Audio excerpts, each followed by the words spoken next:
think for myself, at least, I have always operated, at least with this business, from the assumption that, like, there is so many men to help. Like, there are so many single men out there that could use the help and want the help. And so for me, I think it's been less of like worrying about from a competition aspect and more of, because I know that there's single men that would prefer to work with maybe a male coach. And then there are also single men that would never work with a male coach. And so I have seen kind of all sides of it, and I think that's been really helpful for me, because I think the same is true on school for anybody in any niche or any industry. Is like there's always going to be like other people. There's always going to be other communities that are in the same industry as you, that are trying to help the same audience as you. And so really figuring out everybody says this, but like what makes you unique and what makes you stand out and what it is that you're doing for your clients that other people can't.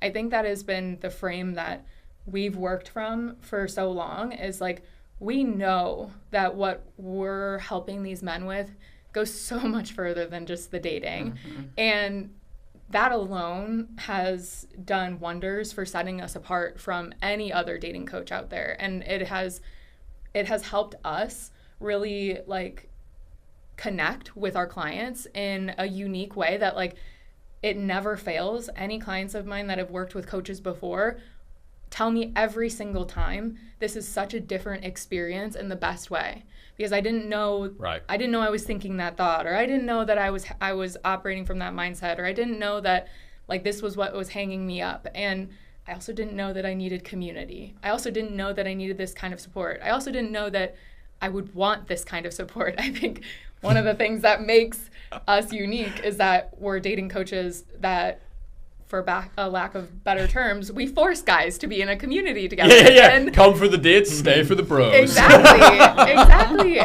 And what they come to find out is that they needed it. Yeah. And it has brought them so much closer to what it is they want, which is like the partner, to find the love of their life, the marriage, the family. Yeah.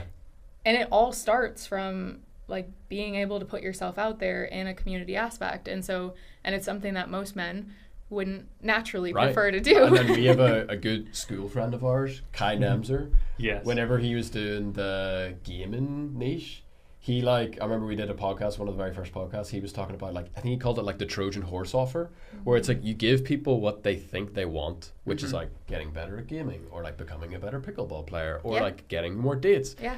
And then that's like the attraction to get them in. So you can give them what they need, which is like community, connection. Like every community's endpoint is usually like an expensive mastermind where you're hanging out in person around a flip chart for some reason. It doesn't matter what the niche is.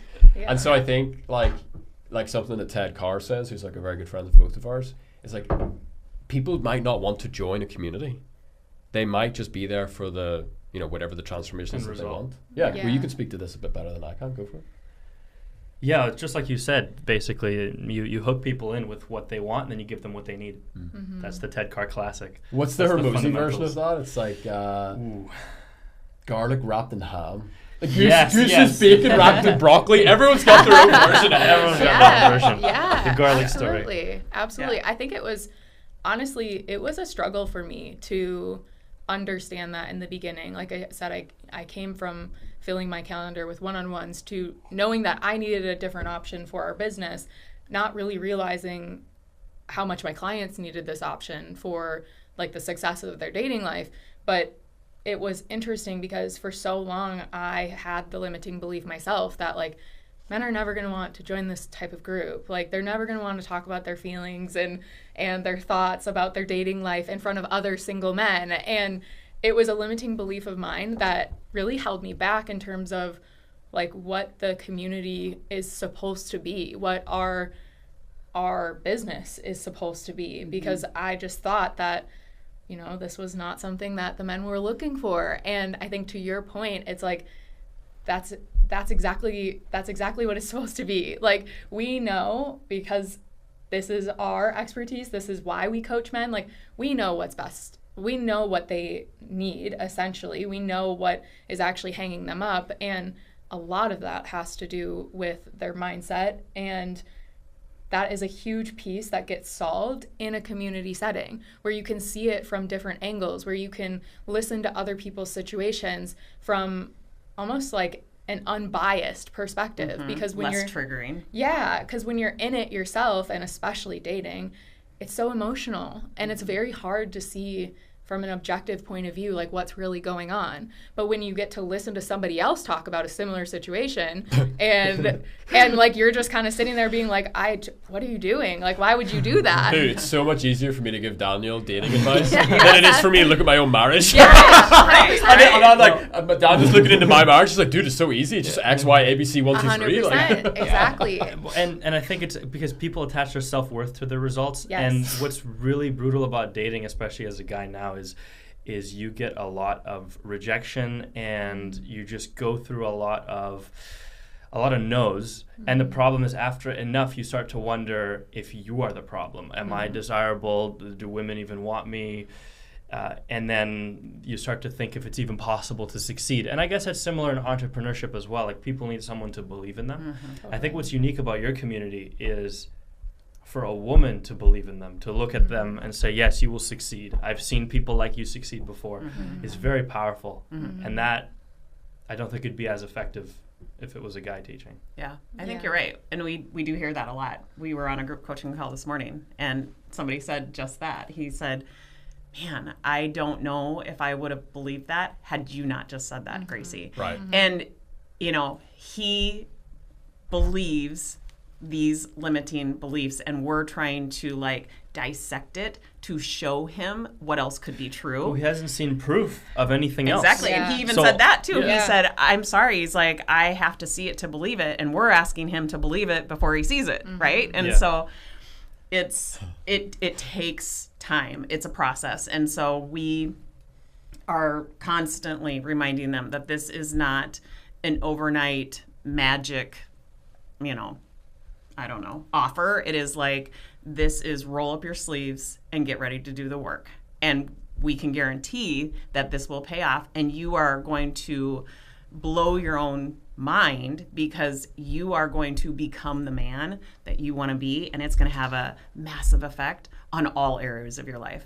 So buckle up, and we just take them through this process. But one other thing I have to say is about the garlic being wrapped in ham.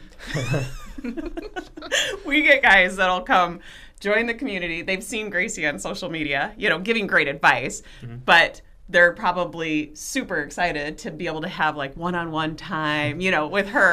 And then it's like, just kidding, you're going to be getting coached by my mom. Yeah! Even better. Even And better. so we will get, every once in a while, somebody will be like, hold up, wait, what? You're like, yo, is But the it's- mom at I'm least being single? And you're like, Yeah. no, sir, I have a husband. But it's funny how often my clients will be like, or our clients will be like, they'll get on a one-on-one with me, and they're like, I don't mean this in a mean way, but I'm really excited for my next call with your mom. And I'm like, okay, that's great. Yeah. I mean, we don't do a ton of one-on-one. We really do put the emphasis on the group coaching, but That's been We a have- recent shift. yeah, too. we have that offer that will get them one-on-one time if they need it. We've learned so much about that offer, though. People will use money as a means to, get proximity. And No. yeah, and we know that we can better serve them once they have had exposure to a community, once they've had exposure to the coursework, and so we also know that if they want that, that individual, help in a one-on-one kind of container, they're going to have to pay for it, but we're not even going to entertain that until they've had exposure to these other things, because we know we can help them so much more Right. at that point in the process. And so we've learned that over time. It's kind of been a interesting journey to getting to the offer we have now, because we've always known that one-on-ones was something that our clients wanted, and that group was something that we kind of had to warm them up to. And so as of recent, we've really gone all in on the group side of things and really helping men understand what that does for them and why it's so important, because we know the value of it and we know how important and how much faster they actually get their results when they're doing it on a consistent basis in a group setting. They have other people to lean on. They have other people to ask questions to or to just relate to. And dating can be, I mean, very lonely, very isolating. And it's crazy because the whole point is to get you in connection with somebody that you're interested in. But it becomes this very lonely place for especially men who are struggling. And it's like we need to show them that like this type of connection is important, and not just the romantic connection they're looking for, but connection in all different areas. And the guys that lean into that are the ones that have by far the most success in our group. And so it's been an interesting, but I will say it's been an interesting shift for myself, because like as a business owner, of course, you want to grow and you want to scale and you want to offer the high ticket and you want, like, it sounds so bright and shiny. And then when you look at it, at least for us, what we're coming to realize is like, that's not actually the best way for them to get the results. Like working one-on-one, yes, is helpful because they can have a more intimate setting and more time to talk through things, but the group is what is doing it for them. The group is what is bringing them closer to what it is that they want. And so not offering the high ticket, not offering like the high price point out of the gate has been a really interesting mindset shift for myself. To be like, we're supposed to want this as business owners. Like, it's great that we have people that want to pay that, but at the same time, like, we know that this offer is what they need. And so, like, that's what we're going to stay true to. That's what we're going to, like, put out there for them.